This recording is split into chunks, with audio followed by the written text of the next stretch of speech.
আসসালামু আলাইকুম। Microsoft office excel full course সিরিজের পার্ট 12 এ আপনাকে স্বাগতম।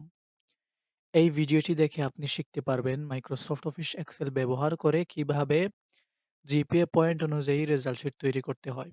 আপনি যদি জিপিএ পয়েন্ট অনুযায়ী রেজাল্ট শিট তৈরি করা শিখতে চান তাহলে অবশ্যই এই ভিডিওটি না টেনে সম্পূর্ণ দেখুন। চলুন শুরু করছি। তো প্রথমে আমি একটি কাজ করি, আপনাদের দেখার স্বার্থে আমি এই রিবনগুলাকে একটু কলাপস করে নেই। ওকে। এখন এইদিকে লক্ষ্য করুন, এখানে একটি স্কুলের নাম দেওয়া আছে, আপনারা তো দেখতে পাচ্ছেন, ঠিক আছে? এখানে স্টুডেন্ট নেম অর্থাৎ সকল স্টুডেন্টের নাম দেওয়া আছে, রুল দেওয়া আছে। প্রত্যেক সাবজেক্টে কে কত পয়েন্ট পেয়েছে সেই পয়েন্টগুলো এখানে দেওয়া আছে। ঠিক আছে? একেবারে Bangla, English, math, physics, chemistry, biology পর্যন্ত। ঠিক আছে? এই ৬ টি সাবজেক্ট। ওকে, এখন আমরা মোট জিপিএ বাহির করব। এখন মোট জিপিএ কিভাবে বাহির করব? একটু মনোযোগ দিয়ে দেখুন। প্রথমে ইকুয়াল লিখব, তারপর ইফ লিখব, তারপর লেফট ব্র্যাকেট দিব, তারপর আমার লিখতে হবে MIN মিন। ঠিক আছে? তারপর লেফট ব্র্যাকেট, তারপর আমার এই বাংলার পয়েন্ট হতে বায়োলজির পয়েন্ট পর্যন্ত সিলেক্ট করতে হবে। ঠিক আছে? অর্থাৎ সিলেক্ট করার পর একটি ব্র্যাকেট দিতে হবে। এখন কি বোঝা যাচ্ছে যে আ যদি সর্বনিম্ন মানে ইফ মিনিমাম যদি সর্বনিম্ন এই বাংলার পয়েন্ট হতে বায়োলজির পয়েন্ট পর্যন্ত, ঠিক আছে? কোনো একটা সাবজেক্টে যদি কি হয় লেস দেন 1 মানে ১ এর কম হয়, ঠিক আছে? যদি কোনো একটা সাবজেক্টে কোনো শিক্ষার্থী ১ এর কম পায়, ঠিক আছে? সেক্ষেত্রে তার মোট জিপিএ 0 আসবে।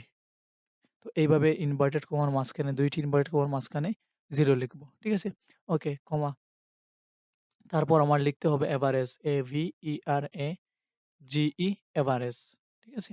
তারপর লেফট ব্র্যাকেট, তারপর কোনগুলার এভারেজ বাহির করতে চাচ্ছি, গড় বাহির করতে চাচ্ছি। এই বাংলার পয়েন্ট হতে বায়োলজির পয়েন্ট পর্যন্ত এভারেজ বাহির করতে চাচ্ছি। ঠিক আছে? তারপর ব্র্যাকেট ২ টি দেব। ঠিক আছে? যেহেতু ইফ পরে একটি ব্র্যাকেট দিয়েছিলাম লেফট ব্র্যাকেট, সেটি পূরণ করা হয় নাই। এভারেজের ব্র্যাকেটটি পূরণ করা হয় নাই। শেষে এসে এই ২ টি ব্র্যাকেটটি পূরণ করে নিব। ঠিক আছে? ওকে। কিবোর্ড থেকে এন্টার চাপলেই ফলাফল চলে আসবে। মোট জিপিএ চলে আসবে। ওকে। তো এইভাবে এখানে 0 আসলো কেন?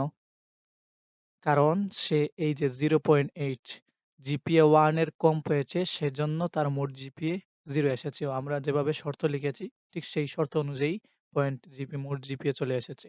ঠিক আছে? এখন আমরা গ্রেড বাহির করব। তো গ্রেড বাহির করার ক্ষেত্রে প্রথমে ইকুয়াল লিখব, তারপর আমার লিখতে হবে ইফ। ঠিক আছে? ইফ লেখার পর লেফট ব্র্যাকেট, আবার সেম আগের মতো MIN মিন লিখতে হবে। তারপর লেফট ব্র্যাকেট দিব। তারপর এই বাংলার পয়েন্ট হতে একেবারে বায়োলজির পয়েন্ট পর্যন্ত সিলেক্ট করব। তারপর কি? তারপর ব্র্যাকেট ক্লোজ করব এবং লিখব যে আগের মতো লেস দেন 1 মানে ১ এর কম হলে, তারপর আমরা ইনভার্টেড কমার মাঝখানে কি চাচ্ছি? আগে তো আমরা 0 চেয়েছিলাম যে মোট জিপি এর ক্ষেত্রে। তো এখন আমরা 0 নয়, ফেইল চাচ্ছি। ঠিক আছে? ওকে, F, ফেইল এর পরিবর্তে F দিয়ে দিলাম। ওকে। এখন আবার আমার লিখতে হবে ইফ, তারপর লেফট ব্র্যাকেট, এখন লিখতে হবে এন্ড। ইফ এন্ড, ঠিক আছে? ঠিক সেইভাবে আমার মতো আপনারা লিখবেন। ওকে, এন্ড লেখার পর লেফট ব্র্যাকেট দিব। তো এন্ড কেন দিলাম আমি আপনাকে বুঝিয়ে বলছি, একটু অপেক্ষা করুন। এখন এন্ড লিখেছি, ঠিক আছে? তারপর আমি এই জায়গায় ক্লিক করব এন্ড লিখার পর। এখন যদি আচ্ছা ইফ এন্ড তারপর এই মোট জিপিএ লিখেছি, তারপর গ্রেটার দেন ইকুয়াল কত? 1 মানে যদি মোট জিপিএ কি হয় ১ এর সমান অথবা বেশি হয়।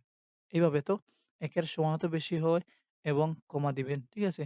এবং কি হয় যে মোট জিপিএ লেস দেন 2 মানে ২ এর ছোট হয়। যদি মোট জিপিএ কি হয় ১ এর সমান অথবা বড় হয় এবং ২ এর কম হয়, সেক্ষেত্রে কি 2 পরে ব্র্যাকেট দিব, তারপর কমা দিব। ঠিক আছে? ওকে। তাহলে মোট জিপিএ ১ এর সমান অথবা বেশি হলে এবং ২ এর কম হলে আমাদের রেজাল্ট হবে কি?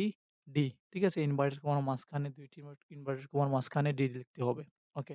এখন এন্ড দিলাম কেন? এন্ড দিছি কারণ হচ্ছে যে আমি লেস দেন এবং গ্রেটার দেন ২ টা অর্থাৎ লেস দেন গ্রেটার দেন ২ এ এই ২ চিহ্নটি আমি একটি শর্তের ভিতর লিখব। সেজন্য আমার এই শর্তটি শুরু করার পর মানে ইফ পর এন্ড লিখতে হবে। ইফ পরে এন্ড লিখতে হবে। ঠিক আছে? অর্থাৎ এন্ড দিয়ে বুঝিয়েছি যে আমি লেফট লেস দেন এবং গ্রেটার দেন ২ চিহ্নটি ব্যবহার করব। ঠিক আছে? ওকে।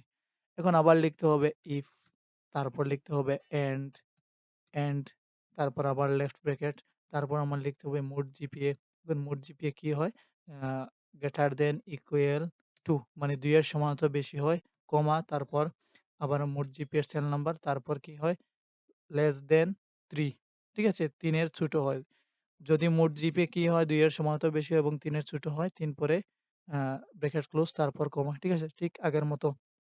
এখন রেজাল্ট কি চাচ্ছি? রেজাল্ট আমরা চাচ্ছি যে সি, ঠিক আছে? তো এইভাবে তারপর কমা, তারপর আবার লিখবো ইফ, তারপর আবার লেফট ব্র্যাকেট, তারপর লিখতে হবে এন্ড, ঠিক আছে? তারপর লেফট ব্র্যাকেট, তারপর আবার মোট জিপিএ এর সেল নাম্বার, তারপর কি হয় greater than or equal to 3, ঠিক আছে? অর্থাৎ যদি মোট জিপিএ কি হয় 3 এর সমান অথবা বেশি হয়, কমা তারপর আবার মোট জিপিএ সেল নাম্বার, তারপর কি হয় যে লেস দেন 3.5, 3.5 এর নিচে হয়। তাহলে কি চাচ্ছি? ব্র্যাকেট, কমা আমরা চাচ্ছি যে আ বি, ঠিক আছে?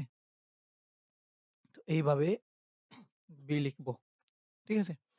তারপর কমা, আবার লিখতে হবে ইফ, তারপর লেফট ব্র্যাকেট, তারপর আবার এন্ড, ওকে? তারপর লেফট ব্র্যাকেট। তো এইভাবে আপনি লিখবেন। আমি একটু নিচের দিকে যাচ্ছি, দেখতে সুবিধা হবে এন্ড, ঠিক আছে? তারপর আবার মোট জিপিএ এর সেল নাম্বার, তারপর গ্রেটার দেন ইকুয়াল কি হয় 3.5 এর বেশি হয়, ঠিক আছে? তো এখন কমা দিব, তারপর আবার মোট জিপিএ লিখব, ঠিক আছে? একটু আমরা ডান দিকে সরিয়ে নিই, সেক্ষেত্রে সুবিধা হবে। ওকে। এখন কি যে লেস দেন 4, মানে 3.5 এর বেশি হয় এবং 4 এর কম হয়। 4 পরে ব্র্যাকেট ক্লোজ তারপর কমা, ঠিক আছে? তারপর ইনভার্টেড কমার মাঝখানে আমরা রেজাল্ট কি চাচ্ছি? যে রেজাল্ট এ মাইনাস চাচ্ছি। ওকে? তো এইভাবে লিখবেন। তারপর কমা, তারপর আবার ইফ, তারপর লেফট ব্র্যাকেট, তারপর আবার এন্ড, ঠিক আছে? তারপর লেফট ব্র্যাকেট। এইভাবে মোট জিপিএ কি হয় যে গ্রেটার দেন অর ইকুয়াল 4 এর বেশি হয় এবং কি হয় কমা মোট জিপিএ 5 এর কম হয়, ঠিক আছে? কম 5 মানে লেস দেন 5, ঠিক আছে? 5 এর কম হলে কি যে আমরা রেজাল্ট চাচ্ছি যে এ, 5 এর কম হলে এ, ঠিক আছে? ওকে। এখন কমা, এখন আমাদের শর্ত আবার লিখতে হবে ইফ, তারপর লেফট ব্র্যাকেট। এখন আর এন্ড লিখতে হবে না, কারণ আমরা লেস দেন গ্রেটার দেন ব্যবহার করব না।